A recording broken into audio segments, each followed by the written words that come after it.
Reverse by Black K. Cat. Chapter 48. Suscitate.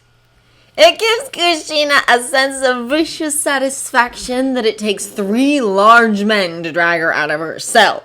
She screams and snarls, thrashing against their hold, fighting back with every ounce of the strength left to her by the seal-edged manacles they manage to wrap around her wrists. No chakra, not that she can reach, but she slams her elbows into vulnerable kidneys, kicks at fragilities, slams her legs up into crotches whenever her captors are distracted.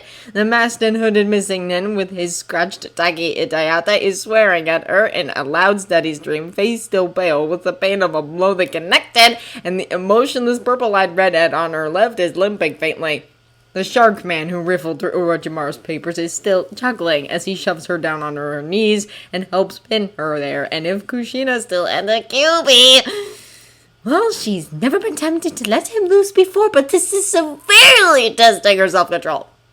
Get off me! She rages, trying to throw them off, but she doesn't have a Jinchuriki's physical strength right now, can't even augment her natural strength with chakra. Stop struggling, my dear, Orochimaru tells her, crouching down in front of her with a bottle of ink in one hand and a brush in the other. I'm doing you the favor of not using a paralysis seal, but if you make this any harder than it has to be, I'll gladly change my mind. Kushina glares up at them through a veil of red hair, so furious that she's almost tempted to lunge forward and bite him. Bastard! She hisses. What do you think you're going to do with that? It's only because she's looking for it that she sees the faintest flicker of amusement in Golden Eyes, an edge of appreciation that means he definitely intended to give Sakuma that control seal and can recognize that she's acting right now. She's not acting that much. Kushina will gladly take a chunk out of his perfectly straight nose if he gets even a centimeter closer.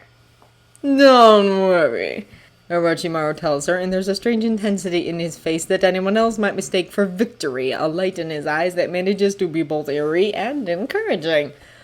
I'm going to put a seal on you, and you're going to go to sleep, and then you'll wake up, and that's when the fun begins. Kisame chuckles, soft and barely audible, and Kushina tears her eyes away from Orochimaru, glancing over his shoulder to where Sakuma is braced in front of the bars of his cell, looking torn between panic and fury. Bad idea, she reminds herself, dragging in a breath that shakes. Bad idea that will most likely work. But she has some of the worst ideas. Do your worst, snake! She spits, and the rapid flutter of her heartbeat high up in her throat adds a vicious bite to it. Orochimaru smiles, small and wicked, and raises the brush. Cool ink sweeps across the base of her throat in a curving line, etches out a familiar symbol Kushina has drawn over and over for the last few days, and she has to close her eyes so none of the shinobi watching will see her expression. Naruto, she thinks, and then blackness crashes down on top of her like a wave, and all she can feel is a long, long fall. Kurama's bad feeling is back with a vengeance. He tries not to let it show because everyone else seems relaxed enough, but there's a faint, biting sort of insistence that says they're being watched, that something's coming, that something's waiting for them, and it's making it hard to focus. Tsunade gave up on talking to him. After a few conversations, he dropped halfway through in favor of paying more attention to their surroundings, and Kurama can't particularly say that he minds. The countryside is quiet. Early morning frost has given way to pale sunlight in between a scattering of dove-gray clouds, and the handful of people they've passed on the road have all been civilians. The only flicker of malice Kurama can sense is from a pair of magpies in the winter bare trees fighting over an acorn. There's no conceivable reason Kurama should feel tense, but he can't fight the creeping sense of impending doom. You're quiet today, Kakashi observes from beside him, even though his nose is buried in his book. You say that like I'm normally loud, Kurama retorts, folding his arms into the sleeves of his Hayori and pointedly not looking over. Kakashi glances up anyway, eyeing him with a very obvious edge of amusement. He hums non-committal, and when Kurama turns to glare, he just crinkles his eye cheerfully. But you normally say more than 10 words to people who aren't your kids. They're not my... Kurama catches sight of Kakashi's raised brow and breaks off, scowling at him. fine, they're my kids. You overacted the first time when I tried to get to Naruto, so why are you taking this so calmly now? There's a pause as Kakashi flicks a glance around them, judging distances, but they're at the very back of the group, and the only ones in front of them are the four youngest Jinchuriki, sprawled out on top of Momiji and Fuji, and apparently enthralled in whatever story Yugito was telling. Kakashi's gaze lingers on them for a long moment, and then he says quietly, "Your future. Naruto trusted you enough to give his life for you." It still aches. Kurama halfway suspects it always will to some degree, but Naruto laughs bright and happy as Yugito smiles back. In his memory, Kurama can hear a faint whisper that last bit of comfort his Naruto left with his chakra impression when he sealed Kurama's power. Bye, Kurama. I love you, and I'm so proud of you. Maybe it's not the goodbye Kurama had wished for, but it helped. It helped a hell of a lot. Yeah, he agrees, and it comes out softer than he intends. I wasn't lying when I said he was my best friend. He was just another jailer at first, and I loathed him for it, but Naruto's not the kind of person anyone can hate, even if that's all they think they know. There's another shadow of a smile crinkling Kakashi's eye, though he doesn't look up from his book again. That's why, he says simply, as though it explains everything. Flipping a page, he glances up for half a heartbeat to meet Kurama's gaze, and then adds as if he recognizes the confusion Kurama is feeling. You always tell Naruto he's a lot like Kushina. I trusted her judgment. That is just about the worst logic Kurama has ever heard, and he was privy to the logic behind every single one of Naruto's terrible, always questionable choices. He doesn't quite groan as he presses a hand over his eyes, but it's a close thing. You're an idiot, he tells the man with some disbelief. How did you ever become a jonin? How? Kakashi makes a sound that's definitely amusement. I'm very, very good at killing people, he says mildly, turning to another page. Natural talent, I think. Someone else might flinch away from that reminder, but Kurama knows very well what it means to be a shinobi. After her marriage, Mito might have been more or less a non-combatant unless forced to be otherwise, but Kushina clocked almost 1,000 missions in the 14 years she was an active shinobi, and Kurama saw pretty much all of them through her eyes. He might have been muzzled, chained down, and never allowed free, but he was still aware. Sometimes he thinks it might have been easier waiting that 100 years if he hadn't been, but, well, it's over now, and he'll never be bound like that again. A good teacher, too, Kurama says, and can practically feel the sudden stiffness as Kakashi's steps falter slightly. For half a second he debates leaving it at that, but then decides, screw it, he's changing everything he can, but that doesn't mean some things can't stay the same. You taught Naruto a heck of a lot about being a shinobi. Gave him a reason to keep going through the darker parts. Those who break the rules are trash, but those who abandon their comrades are worse than trash. He lived by that. It's only because he's listening that he hears the faint hitch in Kakashi's breath, though the book in front of his face doesn't waver. I'm glad, he says at length, and the rough rasp of it is something close to bone-deep relief. Glad he could learn that. They gave him to me? Yeah, Kurama confirms, watching Fu teach Gaara a clapping game. She's laughing, and Gaara is smiling, and it makes Kurama smile too. Him and two other brats, Arano Sagara and Itachi's little brother. Sasuke? The book dips, and Kakashi gives him a mildly startled look. They put a Jinchuriki on a team with other children? With an Uchiha? Kurama bristles, opening his mouth to snap, and Kakashi quickly raises one hand, cutting him off. Not like that, he says, meeting Kurama's angry glower steadily. Most villages make Jinchuriki single apprentices rather than putting them on a team. Puberty and the power to level whole towns isn't the safest mix. A hesitation so brief that it's hardly noticeable, and he adds, The Uchiha... There were rumors when the Kyuubi attacked. Shinobi who'd survived getting close said that his eyes had the pattern of an evolved Sharingan. A little sourly, Kurama wonders just how many of those survivors were root members. Most of them, probably, and they likely disappeared conveniently after setting the rumor off. Yeah, well, I can tell them exactly who's responsible for that. he growls, feeling it reverberate slightly in his chest. That should put an end to it. Probably, predictably, that doesn't ease the tightness from Kakashi's expression. Well, he says, and there's an edge of something that's not quite wryness to it, but not quite bitterness either. At least no one will suspect a widespread conspiracy if you do. Obito was not well liked. Kurama remembers that, vaguely.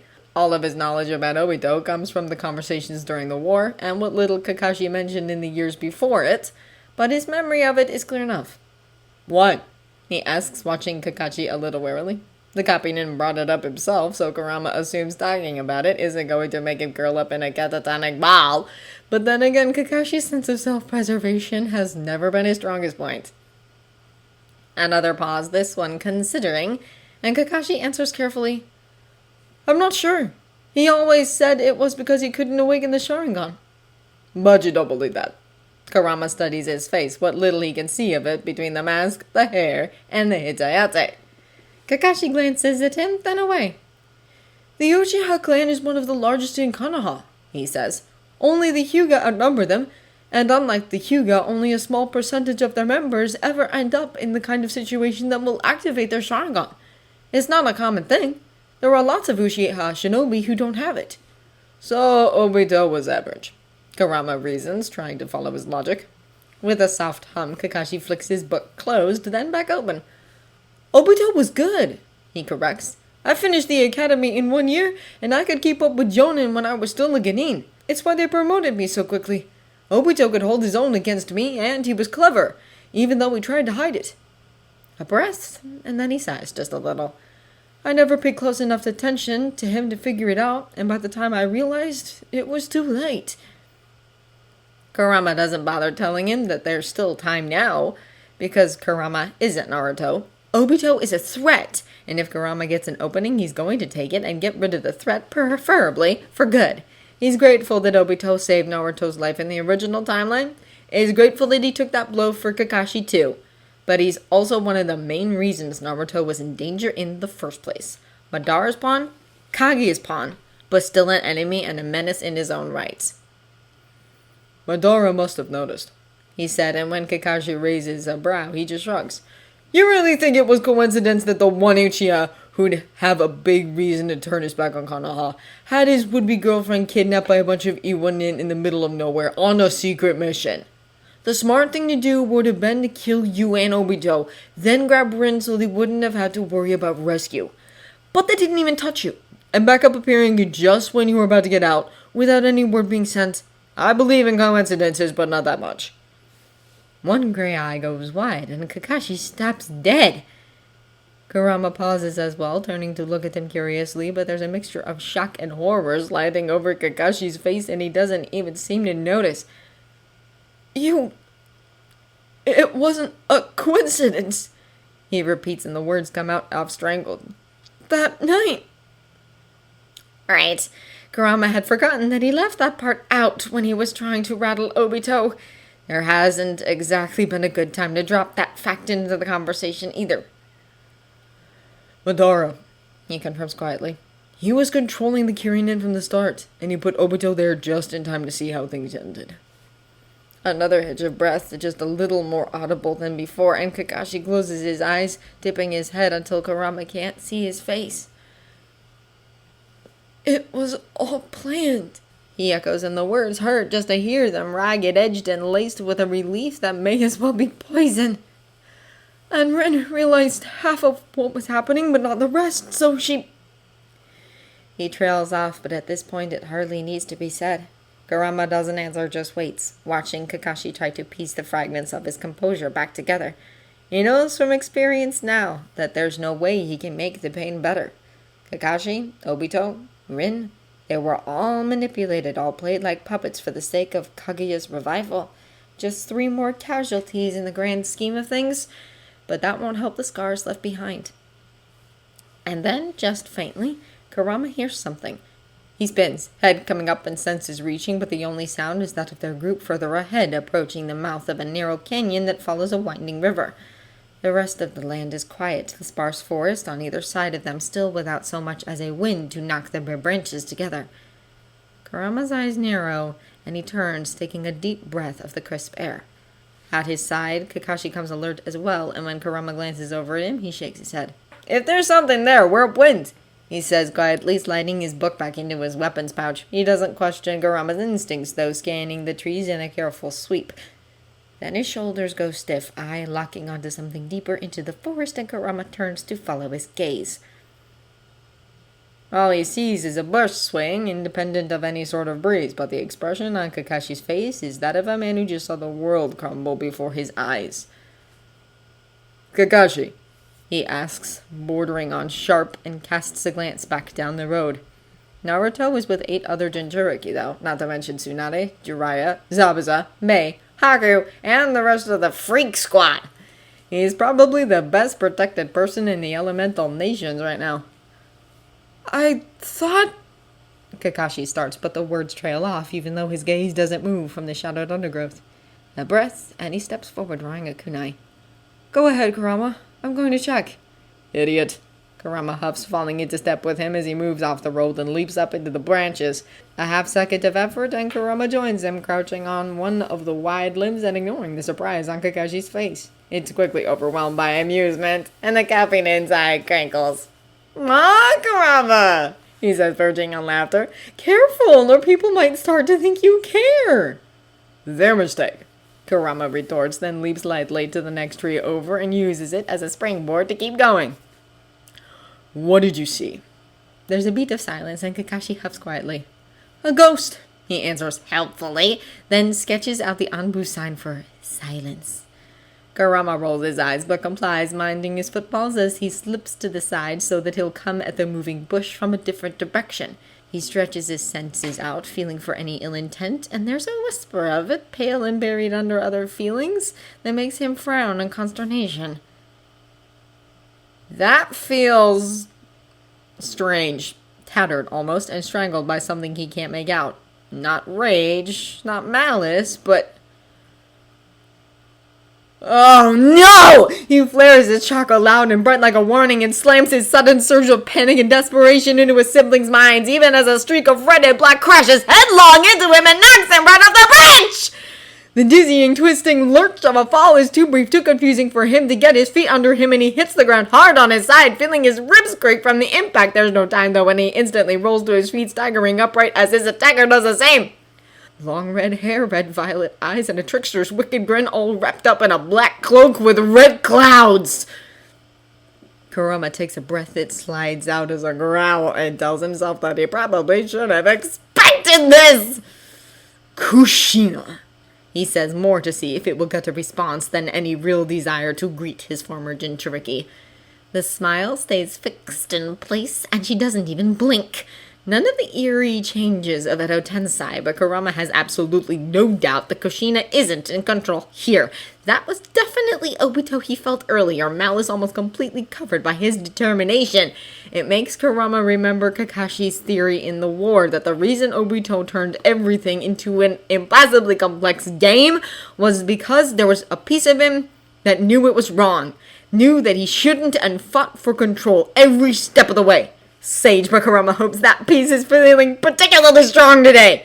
Still, Obito made a mistake here, and a big one. Kurama knows intimately how Kushina fights, every last one of her jutsus, even the ones she keeps in reserve. He knows her tactics and her tricks, and beyond that, he's a Biju, and she isn't even a Jinchuriki anymore. Uzumaki are always dangerous, and Kushina more so than most, but Kurama can handle her, especially since Kakashi is... Dad!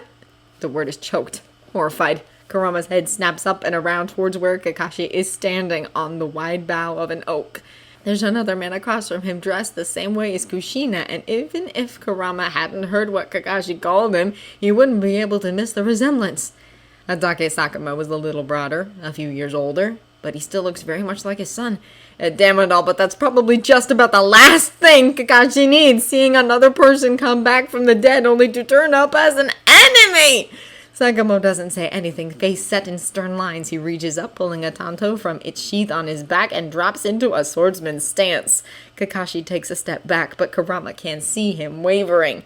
Another blur of red is all the warning Kurama gets, but it's enough. He spins, leaps hard with a touch of chakra to his feet, and snatches Kakashi right off the branch as Sakamo lunges. Kushina almost lands on top of him as she follows, and they have to scramble not to collide. Taking advantage of the 2-second opening, Kurama bolts for the road. He doesn't want to lead attackers back to the rest of the group, but fighting in the close quarters of the forest isn't going to do them any favors.